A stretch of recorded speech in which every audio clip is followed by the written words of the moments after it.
Una sa lahat,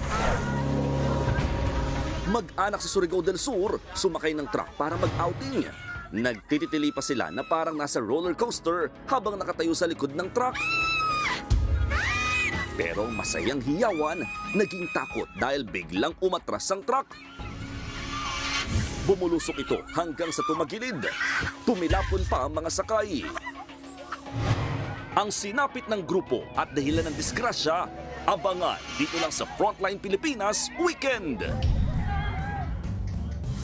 Magandang hapon, Pilipinas. Kasama ang buong puwersa ng News 5. Ito, Frontline Pilipinas Weekend!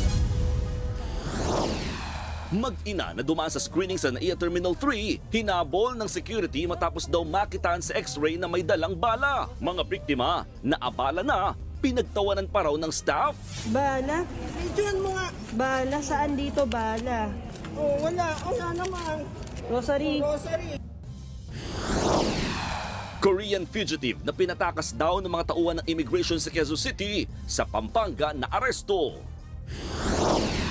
3 taong gulang na batang babae, ginahasa na raw, pinatay pa ng sarili niyang kuya. Sa gitna ng umano'y paglalabas ng International Criminal Court ng warrant laban sa mga sangkot sa war on drugs, dating Pangulong Rodrigo Duterte at anak niyang si VP Sara nasa Hong Kong na para sa sortie ng PDP laban. Lalaking sumisid para manghuli lang ng isda, patay matapos higupin ng turbine ng isang planta. At Blackpink's Jennie Kim, todo trending para sa kanyang sexy and steamy concert performance sa LA.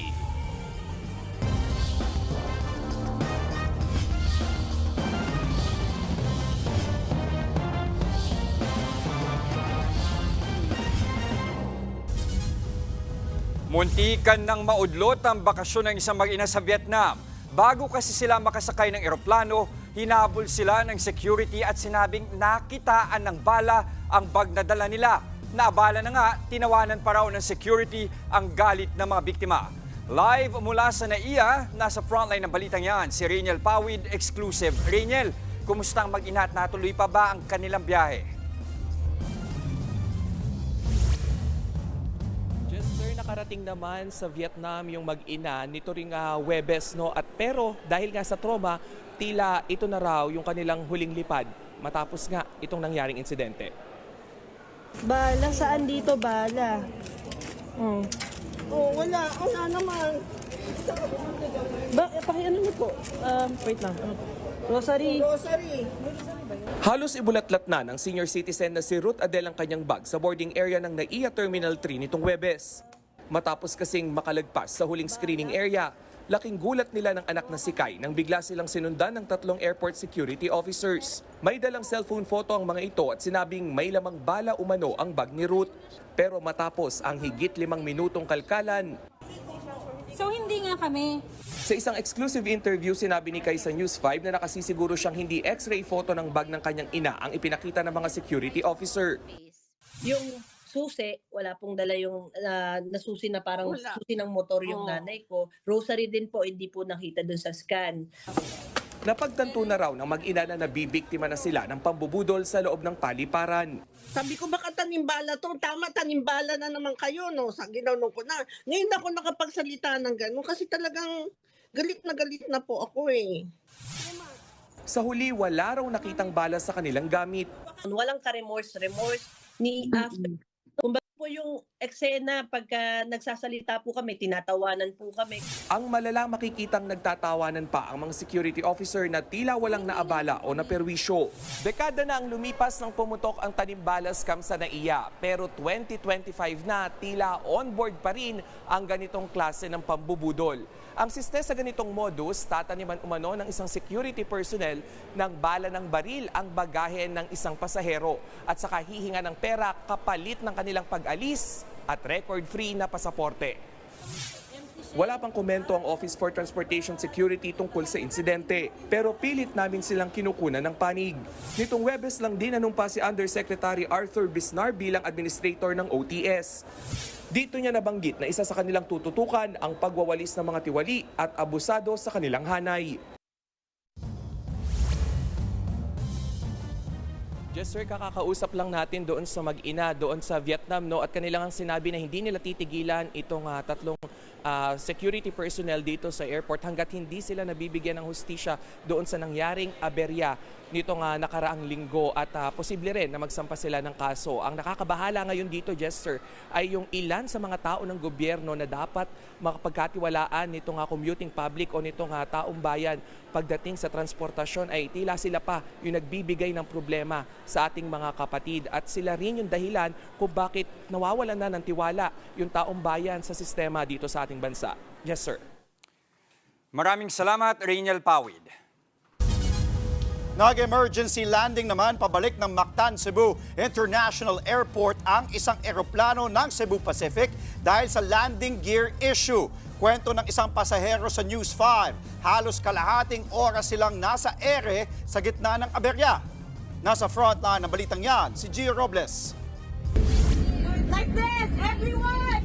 Rinig sa video na ito ang pagsigaw ng ilang cabin crew para sabihan ang mga pasahero na suotin ang kanilang life vest. Nakayuko na rin ang ilang pasahero. Sa gitna niyan, nakabantay naman ang babaeng flight attendant na ipinatutupad ang full emergency routine gaya ng pagpunta sa exit. Ayon sa Civil Aviation Authority of the Philippines o CAAP, nagkaroon ng landing gear issue ang eroplanong yan ng Cebu Pacific na 5J588. Ilang saglit lang matapos itong lumipad sa Mactan Cebu International Airport Sabado ng madaling araw. Papunta sana itong Manila. Pero dahil sa nangyari, napilitan itong bumalik at mag-emergency landing sa Mactan Airport pasado alas 5 ng umaga. Kwento ng pasaherong kumuha ng video na si Stephanie, halos kalahating oras na sila sa ere nang biglang magkaroon ng aberya. Natakot daw siya, lalo't siya ang nakaupo sa tabi ng exit kung saan kailangan niyang tulungan ng mga kapwa pasahero palabas. Siyempre takot ka, like nanginginig ka na, hindi mo na alam sinong iti-text mo mid-air kasi walang signal. Sa pahayag kahapon ng CAAP, ligtas naman daw lahat ng pasahero at crew ng eroplano. Binigyan din ng Cebu Pacific ng tubig at ilang makakain ng mga naaberya nilang pasahero. Bandang alas 7 na ng umaga kahapon, nakabiyahe pabalik ng Manila sina Stephanie. Pero aminado siyang nagdulot ng trauma at stress sa kanya ang pangyayari. Sana yung debriefing nangyari after nakaland yung plane, after lumabas yung mga passengers. Yung parang kumustahin ka naman lang na, kasi traumatic yun eh. Sinusubukan ng News 5 kunin ang panig ng Cebu Pacific pero wala pa silang tugon. Nagbabalita mula sa frontline, Gio Robles, News 5. Nahuli na ulit ang isang Korean na tumakas matapos ang kanyang court hearing para sa kasong estafa noong nakaraang linggo. Sinisilip na raw ng Bureau of Immigration kung nagkaroon ng bayaran sa ilang tauhan nito para tulungan siyang tumakas. Nasa frontline ng balitang yan si Dave Abuel. Napahiga na sa kalsada ang puganting Koreanong yan na si Na Ik-yeon nang muling arestuhin ng mga otoridad linggo ng madaling araw sa Pampanga. Hindi na siya nakapalag ng pusasan at padapain ng mga tauhan ng Bureau of Immigration sa tapat ng isang bahay sa Angeles City. Sa loob naman ng bahay, inaresto ang Koreanong si Kang Chang-byum. Gaya ni Na, wanted din siya sa South Korea dahil sa fraud. Siya ang sinasabing tumulong sa pagtakas ni Na noong March 4 sa Quezon City. You are under arrest by the Bureau of Immigration. Unang inaresto si Na Ik-yeon noong 2023 nang mabistong gumamit ng peking passport sa Clark International Airport. Kasunod niyan, sinampahan siya ng kasong estafa ng isang negosyante kung saan hindi niya umano iniremit ang kita niya bilang ahente. Kasunod ng court hearing ni Na kaugnay ng kasong yan sa Quezon City Prosecutor's Office, nahagip siya sa CCTV na sumakay sa isang van ng BI kasama ang dalawang immigration officer. Pero imbes na ibalik sa detention facility ng Bureau of Immigration, nagtungo sila sa isang bar sa Quezon City. Dito nakitang mag-isang lumabas ng bar si Na at sumakay sa puting van para tumakas. Ayon sa investigasyon, mula sa van, lumipat pa raw ng sasakyan si Na at may nakakita sa kanya sa Pampanga. Ang unang intelligence information na nakuha namin is meron daw pupuntahan na kapatid. Malamang ang sinasabi niya si Mr. Kang, na brother nga ang tawag niya. Tinitingnan din ng BI ang posibilidad ng demanda-me scheme kung saan sasampahan ng isang tao ng kaso para maantala ang pagpapadeport sa kanya. Meron po mga alien na ang choice nila is they would much rather stay in the Philippines than be deported. Ang direktiba po, yan ho, mapadismiss agad. Para ho, magkaroon ng desisyon agad. Inaalam din ng ahensya kung nagkaroon ng bayaran sa mga opisyal sa pagtakas ni Na. Tiniyak naman ng BI na nagsimula na ang cleansing sa ahensya kasunod ng pagtakas ni Na. Umaasa rin ng BI na madesisyonan na sa madaling panahon ng kasong estafa ni Na para maipadeport na ito. Layon din ng BI na maipadeport din si Kang. Sa ngayon, dadalhin muna silang dalawa sa detention facility ng BI sa Camp Bagong Diwa. Sabi ng BI, posibleng via video conference na lang ang court hearings nila para hindi na sila makadiskarte sa pagtakas. Nagbabalita mula sa Frontline, Dave Abuel, News 5. 11 pamilya ang nasunugan sa Pateros. Sa Batangas naman, nilamon ng apoy ang isang gusali na nagsisilbing merchandising store. Nasa Frontline ng balitang yan, si Kari Cator. Binalot ng makapal na usok ang gusaling yan na isa palang merchandising store sa Tanawan, Batangas, linggo ng umaga. Ayon sa mga otoridad, bandang alas 8 nang sumiklab ang apoy mula sa bodega sa likod nito at mabilis gumapang hanggang nilamon ang buong gusali. Ang mga tindero tuloy na nakapwesto malapit, dali-daling inilabas ang kanilang mga paninda at itinambak sa gitna ng kalsada. Yun nga lang, may nadamay pa ring ibang negosyo. Hindi na isalba ang isang stall na nangungupahan mismo sa gusali. Naabot tuloy ang 400,000 piso ng mga paninda ng may-ari. Sa ngayon, iniimbestigahan na kung ano ang mitsa ng apoy at kung magkano ang kabuuang halaga ng pinsala. Nangangalit na apoy rin ang bumulabog sa mga residente ng Santo Rosario, Kanluran sa Pateros nitong Sabado. Bandang alas 4:30 nang sumiklab ang sunog sa isa sa mga bahay sa Samaniego Compound. Agad itong kumalat at nadamay ang 7 pang bahay. Inabot ng higit 1 oras bago tuluyang naapula ang sunog. Wala namang napaulat na nasaktan, pero 11 pamilya raw ang nawalan ng tirahan. Inaalam pa rin ang sanhi ng apoy at kung magkano ang pinsalang iniwan nito. May sunog na sa payahan. Waray pa bumbero. Pasado alas 10 ng umaga, isang bahay rin ang nasunog sa Calbayog City sa Samar. Naapula rin naman ito alas 10:30 pero halos wala nang natira sa bahay. Wala namang nasaktan pero aabot sa 26,000 pesos ang pinsala. Iniimbestigahan pa ang pinagmulan ng sunog. Tulong-tulong naman ang mga bumbero at mga volunteers sa pag-apula sa nasusunog na bahay na yan sa barangay Pagbabangnan sa San Julian, Eastern Samar hapon noong Biyernes. Pasado alas 5 nang sumiklab ang apoy. Natupok ang isang ancestral house at 2 bahay na gawa sa mixed concrete. Halos alas 6:30 na nang magdeklara ng fire out. Isang bahay ang tuluyang naabo habang partially damaged ang 2 pang nadamay na bahay. Aabot daw sa 800,000 piso ang pinsala ng apoy. Wala naman daw sugatan sa sunog. Hinala ng mga bumbero, electrical issue ang naging sanhi pero iniimbestigahan pa raw ang tunay na mitsa. Nagbabalita mula sa Frontline, Kari Cator, News 5. Pasintabi po sa susunod naming ibabalita. Ginahasa at pinatay ng sariling kapatid ang 3 taong gulang na babae sa Davao Occidental. Ang karumal-dumal na krimen na yan, inamin mismo ng suspect sa mga pulis. Nasa frontline na balitang yan, si Dave Abuel. Duguan, puno ng pasa sa muka at hubot-hubad ang walang buhay na 3 taong gulang na babae nang madatnan sa barangay Nuwing sa Jose Abad Santos, Davao Occidental. Ang gumawa niyan, ang kanyang mismong 17 anyos na kuya. Ayon sa mga otoridad, natagpuan ng bangkay ng biktima sa pugon o copra dryer na ilang metro lang ang layo mula sa bahay ng magkapatid. Base sa investigasyon, lasing ang suspect nang dalhin ng paslit sa pugon.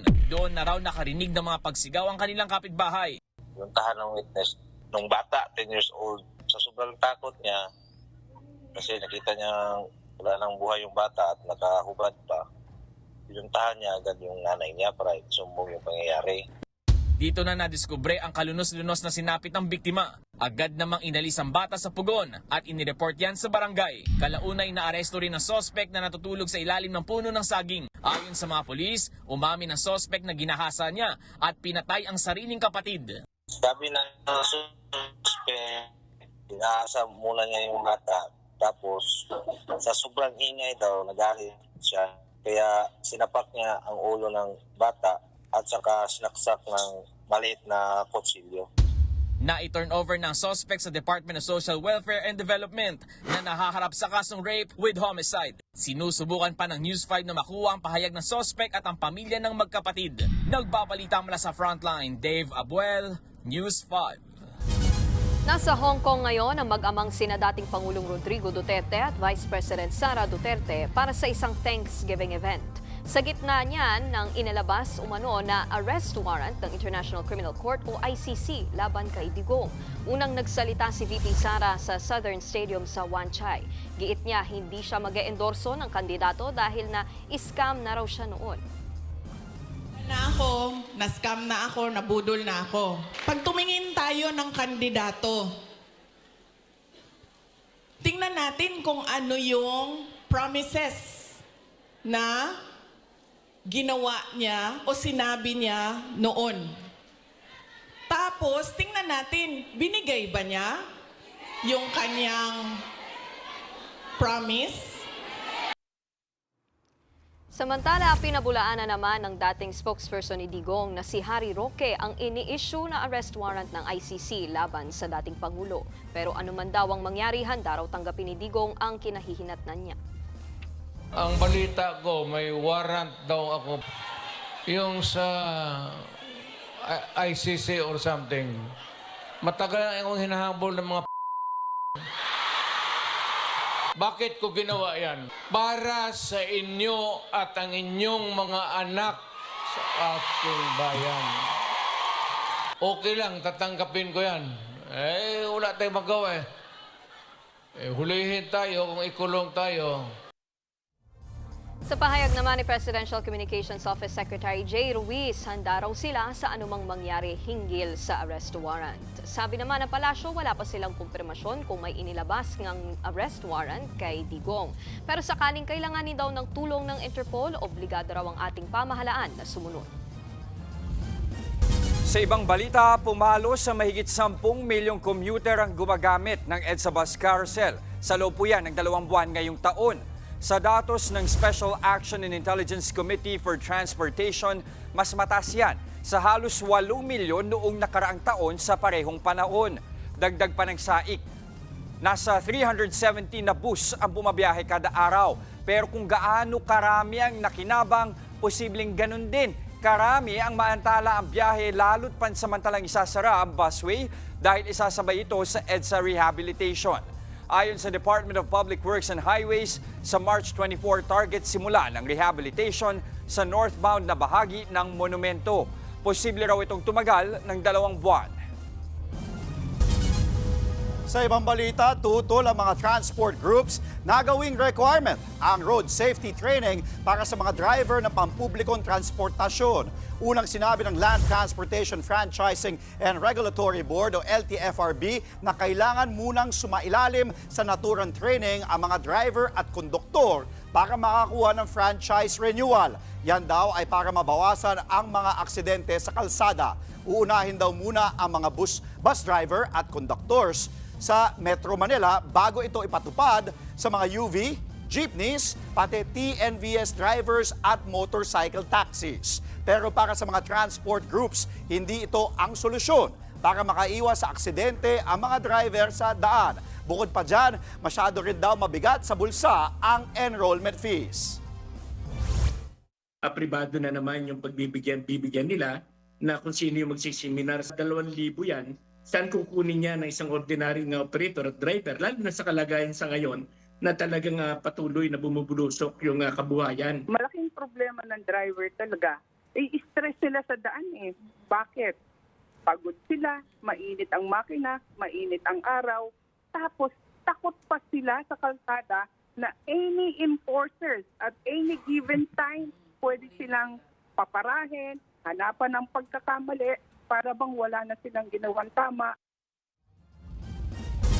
Sa weather update, asahan ng maaliwalas na panahon na may tsansa ng mga pag-ulan sa malaking bahagi ng bansa hanggang bukas. Sa forecast ng Pag-asa, magdadala pa rin ng malamig na hangin ang northeast monsoon o amihan, partikular sa Batanes at Babuyan Islands. Posible naman ang mga pag-ulang dala ng shear line o yung banggaan ng mainit at malamig na hangin sa Ilocos Region, Cordillera Administrative Region, Mainland Cagayan at Isabela, pati na rin sa Nueva Vizcaya, Quirino, Aurora, Nueva Ecija at Bulacan. Habang easterly, so mainit na hangin mula sa dagat Pasipiko naman ang umiiral dito sa Metro Manila, maging sa Davao Region, Zamboanga Peninsula, Soc-Sargen, Basilan, Sulu, Tawi-Tawi at nalalabing bahagi ng bansa. Susunod, mag-anak na mag-outing sana na disgrasya nang mawala ng preno ang kanilang truck. Sa Maynila, 3 jeep nagkarambola.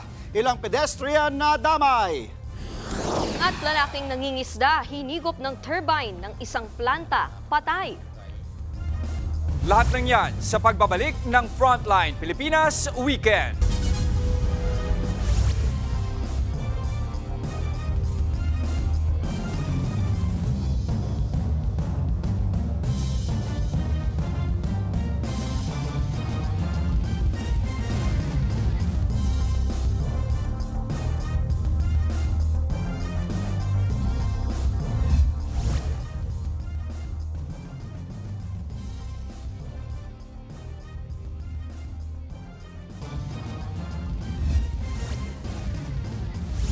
Sugatan ng 2 pedestrian matapos madamay sa karambola ng 3 jeep sa Maynila.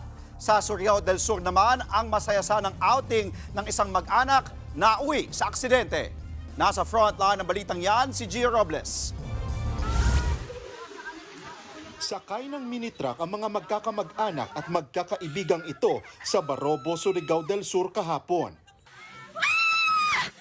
Napapatili pa sila na akala mo ay nasa roller coaster ride. Maya-maya lang. Tumagilid ang kanilang sinasakyan at sumadsad sa kanal. Ligtas naman ang lahat ng sakay ng mini truck pero nagtamo ng sugat ang ilan sa kanila. Galing sila sa bayan ng Tagbina at patungo sana sa isang sitio sa Barobo para mag-outing.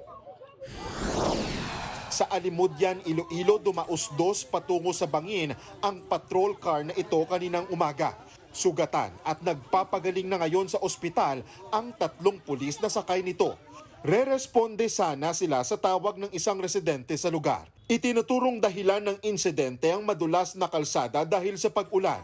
Sumabit sa isang puno ang patrol car kaya hindi na ito dumiretso sa mas malalim na bahagi ng Bangin. Sugatan naman ang 2 pedestrian na ito sa karambola ng 3 jeep sa Maynila kagabi. Bumangga ang isang jeep mula sa southbound lane ng Taft Avenue sa isa pang jeep na nasa westbound lane. Makikita ring may nadamay pang pangatlong jeep sa insidente. Itong isang jeep ay nagbiting the red light, nawala daw siya ng brake kung saan nabangga niya itong 2 pang jeep. Yung 2 pedestrian natin na nandun mismo sa corner ng Pipaura, agad dito sa pinakamalapit na ospital. Hindi naman na raw magsasampa ng kaso laban sa driver ng nambanggang jeep ang mga biktima. Nagbabalita mula sa Frontline, Gio Robles, News 5. Patay ang 2 pulis sa ginagawang buy-bust operation sa Bukawe, Bulacan. Huhulihin na dapat nila ang mga target nang bigla silang pagbabarilin ng isa sa mga suspect. Nasa frontline ng balitang yan, si Carrie Cator. Sa kuha ng CCTV, tumatakbo ang lalaking ito sa barangay Tambubong sa Bukawi, Bulacan. Kasunod niya ang isa pang lalaking nakamotorsiklo. Hindi na nahagip sa CCTV, pero maya-maya maririnig ang sunod-sunod na putok ng baril. Nasawi ang lalaking nakamotor na isa palang pulis. Nangyari ang insidente sa isinagawang buy-bust operation ng pulisya Sabado ng tanghali. Diyan nahuli ng mga pulis ang isa sa mga hinihinalang nagbebenta ng baril sa lugar habang nakatakas ang kasama niyang isa. Bago ang pamamaril sa pulis, may isa pa na unang binaril ng nakatakas na sospek. Nakatunog itong nakasakay sa tricycle at tumakas. Hinabol naman ng isang pulis natin dahil may motorcycle siya hanggang sa nagpang-abot sila sa isang parang barracks ng mga trabahador. Doon nagkabarilan kung saan ay tinamaan po itong pulis natin. Diyan na hinabol ng isa pang pulis ang gunman at pinagbabaril din siya. Nagkubli yung gunman doon sa isang poste. Naeksakto naman na huminto yung pulis natin sa tapat ng poste. Yung kaya't naunang nagpuputok yung suspect kaya tinamaan kaagad yung ating pulis. After na mabaril niya, kinuha niya yung baril ng ating pulis at ginamit niya yung motor ng pulis na nahiram na yun yung ginamit niya na pagtakas. Agad na tumakas ang suspect. Natagpuan naman sa kanyang bahay ang motorsiklo ng pulis. Na-recover din ng mga otoridad ang mga baril at basyo ng bala, pati ang hand grenade sa nahuling suspect na napag-alamang isang dating drug pusher. Patuloy pang tinutugis ang nakatakas na salarin habang nakakulong na ang isa.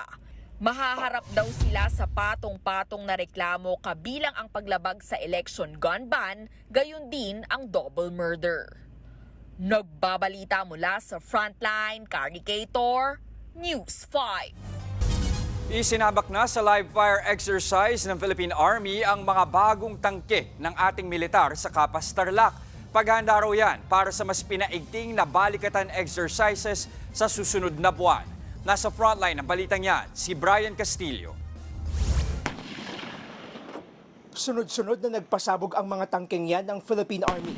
Dito sa Crow Valley sa Capas Tarlac, naka-line formation ang mga yan habang sinusubukang pigilan ang paglapit na mga kunwari ay kaaway nilang tangke rin. Ganito raw ang posibleng maging eksena sakaling umabot na sa mainland ang bakbakan para depensahan ang teritoryo ng bansa. So it's a combination, artillery, mortars, and also our guns from our tanks. Ang maaksyong tagpong yan, bahagi ng Combined Arms Training Exercise o CATEX-katihan ng ating militar. Tampok sa pagsasanay ang isa sa mga pinakabagong armas ng Army na Sabra light tanks. Binili ito ng Pilipinas mula sa Israel. Ipinosisyon ng target sa paanan ng bundok na halos may 1 kilometro ang layo. Pero kaya raw ng mga itong asintahin ang kalabang nasa hanggang 16 na kilometro gamit ang 105mm high explosives at sabot rounds. Ito ang unang beses na sumabak sa field training at live fire exercise ang ilan sa mga pinakabagong Sabra light tanks ng Philippine Army. Noong nakarang taon lang ito dumating sa Pilipinas at bahagi ng patuloy na pagpapalakas ng puwersa ng ating militar. Para mas mapalakas pa ang depensa, nagpakawala rin ng pag-atake ang ilang Autonomous Truck-Mounted Howitzer System o ATMOS. Paraan daw ang drills para mas mahasa ang mga sundalong Pilipino, lalo't hindi maikakailang iba talaga ang labanan kung pagdepensa sa teritoryo ang pag-uusapan. All of this is really intended to prepare us for external defense. Ang CATEX-katihan ang una sa serye ng mga pagsasanay ng AFP na gagawin ngayong taon. Patikim pa lang ito sa mas malaking balikatan exercise sa pagitan ng Pilipinas at Amerika na gagawin sa susunod na buwan. It will be our full battle test. So we will be executing the concept of operations for our bilateral defense of the sovereignty of the Philippines. Nagbabalita mula sa Frontline, Brian Castillo, News 5. Napigilan ng Philippine Coast Guard ang lalong paglapit ng isang Chinese vessel sa ating dagat na sakop ng Zambales. Sa kabila ng naglalakihang alon, sinundan at minatsagan ng BRP Cabra ang naglalayag na China Coast Guard Vessel 3105 para hindi ito makalapit. Dahil dyan, nanatili ang barko ng 95 nautical miles mula sa baybayin ng Zambales. Patuloy naman pinaalalahanan ng PCG na labag sa international laws ang panghihimasok ng mga barko ng China sa ating exclusive economic zone. Nakauwi na sa Pilipinas ang 44 pang mga Pinoy na naipit sa tensyon sa Israel. Sinalubong sila ng mga opisyal ng Department of Migrant Workers at Overseas Workers Welfare Administration sa NAIA nitong Biyernes. 36 sa kanila ay mga babaeng OFW. Mayroon ding 6 na lalaking overseas workers at 2 dependent. Nakatanggap daw ang repatriates ng tulong pinansyal mula sa DMW at livelihood assistance mula sa OWA. Patuloy naman daw ang pag-abot ng tulong ng gobyerno sa mga Pilipinong nagpapasaklolo sa gitna ng girian sa Middle East. Sa mga naghahanap po ng oportunidad, makapangibang bansa, halos 3,000 job openings sa Hungary ang alok sa darating na job fair. Gaganapin po yan sa Martes, March 11 sa Robinson's Galleria mula alas 10 ng umaga hanggang alas 4 ng hapon. Eksklusibo pong sa Hungary ang mga inaalok na trabaho. Parte po kasi ito ng Philippines-Hungary Friendship Week. Kasama po sa mga hinahanap ay mga machine operator, mga welder, hotel at restaurant workers at factory workers. Naglalaro po ang sahod sa 700 euros hanggang 1,000 euros. Katumbas po yan ng 43,000 pesos hanggang 61,000 pesos. Susunod, babae sa India biglang nilapa ng mga nagsulputang aso. Away lupa sa Samar, nauwi sa pamamaril. Isa, patay. At ang trending na performance sa Los Angeles ni Blackpink member Jennie. Mga kapatid, huwag po kayong bibitiw. Pagbabalik ang Frontline Pilipinas Weekend.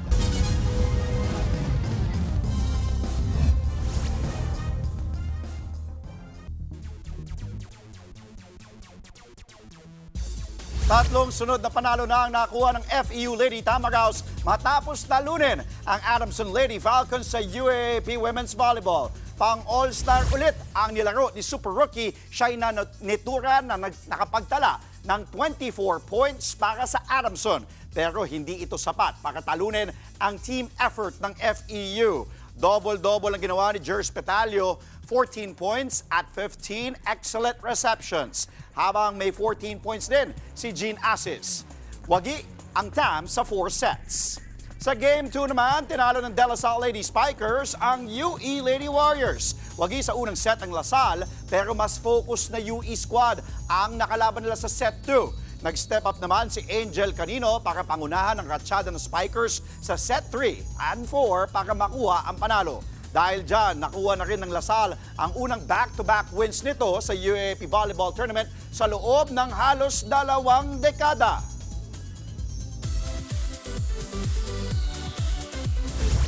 Sa showbiz, trending ngayon ang daring performance sa Los Angeles ni Blackpink member Jennie.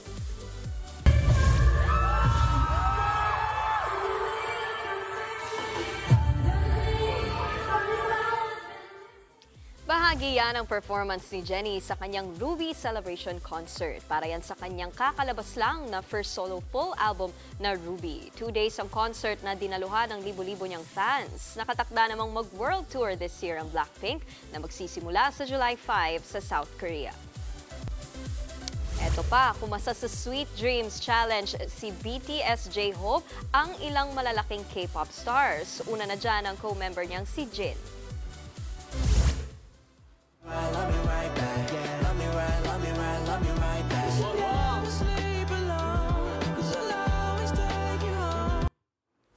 Pinusuan niya ng ARMY, especially ng J-Hope and Jin stans. May almost 4 million views na yan sa TikTok. Nakisayaw din dyan ang Enhypen member na si Nicki na talaga namang synchronize sa moves ni Hope. At ito pa, may entry din dyan with J-Hope ang Twice members na sila Momo at Nayeon. Tuwang-tuwa naman ang ARMY at once para sa Bang Twice moment na yan.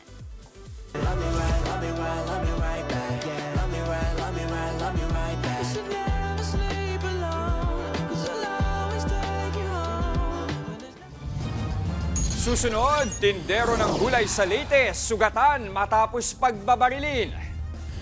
At may isda sa Lanao del Norte, patay matapos mahigop ng turbine. Tuloy-tuloy ang balitaan sa Frontline Pilipinas Weekend.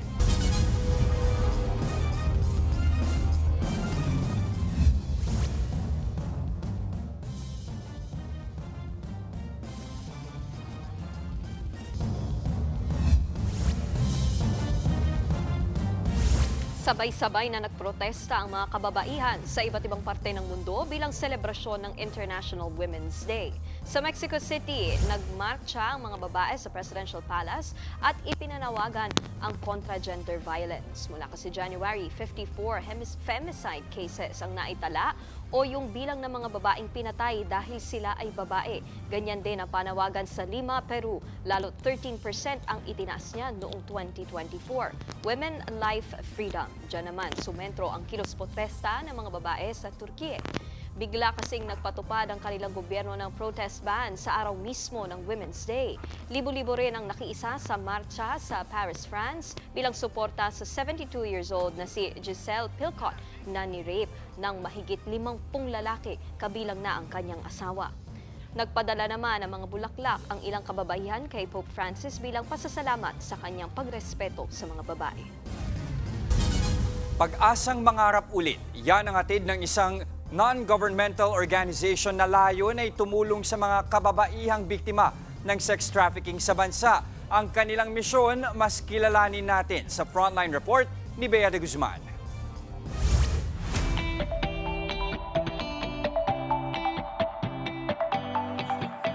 Ngayong Women's Month, isang misyon ang sasalihan natin dito sa Angeles, Pampanga. So nagpapak tayo ng mga ipamimigay nating pagkain mamaya sa Red Street. Total of 600 individuals yung mabibigyan natin mamaya. No? Kasama natin yung mga kababaihan from Netherlands. Missionaries sila at nandito sila for 13 days. Linggo-linggo itong ginagawa ng Wipe Every Tear o WED, isang NGO na tumutulong sa mga kababaihang biktima ng sex trafficking sa bansa. Taong 2011 nang buuin ito ni Kenny Sack, isang American teacher and coach na madalas bumisita sa bansa para sa kanilang basketball camp. Anya, pinakatumatak sa kanya ang hirap ng buhay sa Pilipinas. Hear these stories of a girl selling her body to a man for a bowl of rice. I don't know how I could even live thinking that my daughter was in this environment. I will do anything if I could just set one girl free from the Philippines. Si Michiko, hindi niya tunay na pangalan, isa sa mga benepisyaryo ng programa. Dito raw siya nakahanap ng pag-asang mangarap muli. Ayoko kasing narinig ko sa mga babae, sasabihin nila na, ikaw nga bubuka ka lang, babae. Ikaw bigyan kita ng pera ngayon, bubuka ka eh. Sa edad na 37, nakatapos siya sa kolehiyo sa tulong ng NGO. Si Jeng, hindi rin tunay na pangalan, lumuwas pa Maynila mula sa Samar para makahanap ng trabaho. Parang una, waitress lang daw ako. Tapos nung andun ako that time, sabi niya, ano ka, dancer ka, ganon. So, parang, but in my heart, I knew na parang, for me, it's not my option talaga. Kagaya ni Michiko, nabigyan siya ng alternatibong paraan na makapagpatuloy. Sa ngayon, nasa mahigit 60 kababaihan na ang napagtapos ng Wipe Every Tear. Madalas din silang mamigay ng pagkain sa mga kababaihan. Most of them pumupunta sa trabaho ng gutom, and this is one way that we can reach out to the girls inside the bar. Sa dami nila, mabilis na naubos ang 600 food packs. It breaks my heart to see like it's not even enough. Like so that's heartbreaking. Ayon sa Department of Justice, mas lalo pang tumaas ang bilang ng mga biktima ng sex trafficking sa pag-usbong ng pogo sa bansa. Pero aktibo raw itong nire-resolba ng gobyerno. Kung sino man po ang mahuhuli at mapapatunayan na nagkasala po under the Anti-Human Trafficking at saka USAID, napakahabang buhay po ang pagkakulong na naghihintay sa inyo. Ikalawa, habang dinidinig po ang kaso ninyo, kayo po ay hindi makakapagpiyansa. Sa gitna nito, nananawagan ang isang gender equality advocate and researcher na mas palawakin pa ang ating pangunawa para rin matuldukan ang stigmang dala ng sex trade. It's a matter of giving this women choice. Apart from the fact na it's becoming exploitative maaaring sa kanya because maaaring nag-e-enjoy din siya pero para sa kanya, if she has a choice, hindi niya gagawin yon. O paano mga kapatid, maging paalala sana tayo sa bawat isa na hindi nauubos ang panibagong umaga. Bea de Guzman, News 5. Susunod, BGYO members nag-switch parts sa choreography at singing. Mga kapatid, tuloy-tuloy ang balitaan dito sa Frontline Pilipinas Weekend.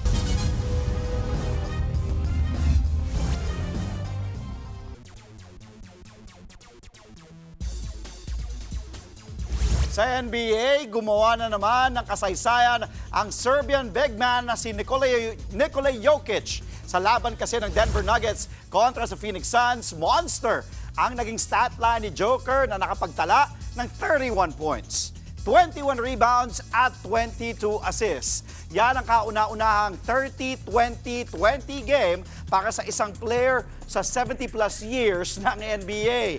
Nakakuha rin ni Joker ang kanyang 29th triple-double ngayong season. Kaya naman, di katakatakang nagwagi ang Nuggets kontra sa Suns, 149-141. Samantala, the streak continues para sa Cleveland Cavaliers. 13 na ang sunod-sunod na panalo ng Cavs matapos ang comeback win nila laban sa Charlotte Hornets. Lamang ng siyam ang Charlotte with 5 minutes left.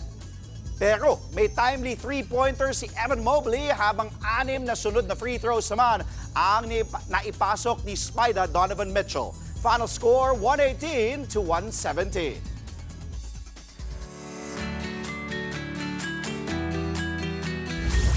Ito, Andre, Nikki, iba tayo kung gusto ninyo. Kaya kasama yung mga kapatid nating nanonood, kung gusto nyo ng all-in a trip, saktong-sakto itong itatampok natin. Aba, kasi po, bukod kasi sa nakaka-chill na ambience ng lugar, meron pa yung mga iba't ibang aktibidad gaya ng kayaking, water biking, ang daming pwedeng gawin. Ayun, pero, syempre, hindi kumpleto lahat yan kung walang masarap na pagkain Ay, na meron tama. din sa kanilang floating restaurant. Yan ang hidden gem sa Valenzuela na Alvarez Park Cafe. Nasa frontline ng balitang yan si Mondi Lopez, our weekend buddy.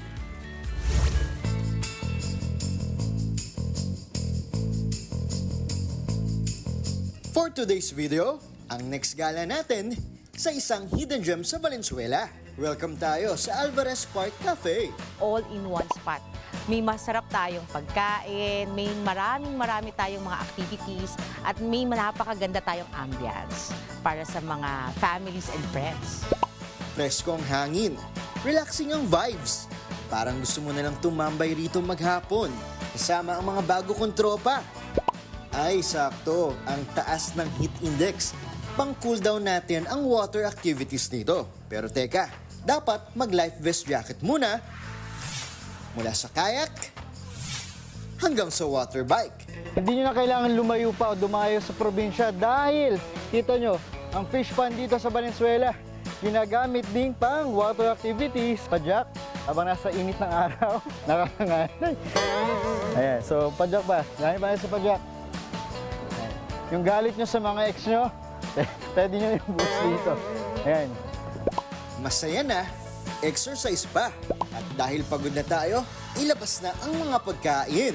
May steam pampano, salted egg shrimp, hot prawn salad, kinilaw na tanige, yang chow fried rice, at ang paborito kong inihaw na pusit.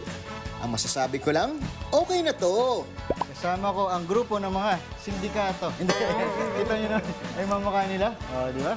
Kain po tayo mga kapatid. So, walang kukuha nito. Akin to.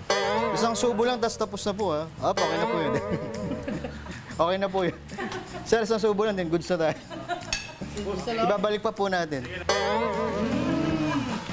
Si Boy Lamon yun ah. Okay. Imagine nyo, kakain kayo ng masasarap na pagkain habang pinagmamasdan ang ganda ng tanawin. Pwede ka rin magpa-reserve dito para mas personal ang inyong salo-salo. Lalo dito sa deck. Ay, sobrang refreshing. Times 10 din ang ganda ng ambience pagsapit ng gabi. Di lang pagkain ng bida, pati ang experience. Kaya isa na naman itong Happy Weekend, mga kapatid! Magana naman tayo. Mondi Lopez, News 5. Okay, Ang saya dali ng buong barkada dyan, no? Saka maganda, malapit sa Metro Manila. Tama. Hindi mo na kailangan lumipad. Yes. Diba kadalasan yun ang iniisip. Saka parang ang sarap nung food. Nakita mo? Hindi parang, masarap talaga Sarap yun. talaga. Kung si Mondi Lopez Paniniwalaan ba natin siya? Oo naman. Oo naman. Mondi, believe kami sa'yo. Sana isama mo kami sa susunod. Yon. At yan po ang mga impormasyong dapat ninyong malaman. Mga balita para sa may alam at may pakialam. Kami ang inyong mga kasangga sa Frontline Pilipinas Weekend.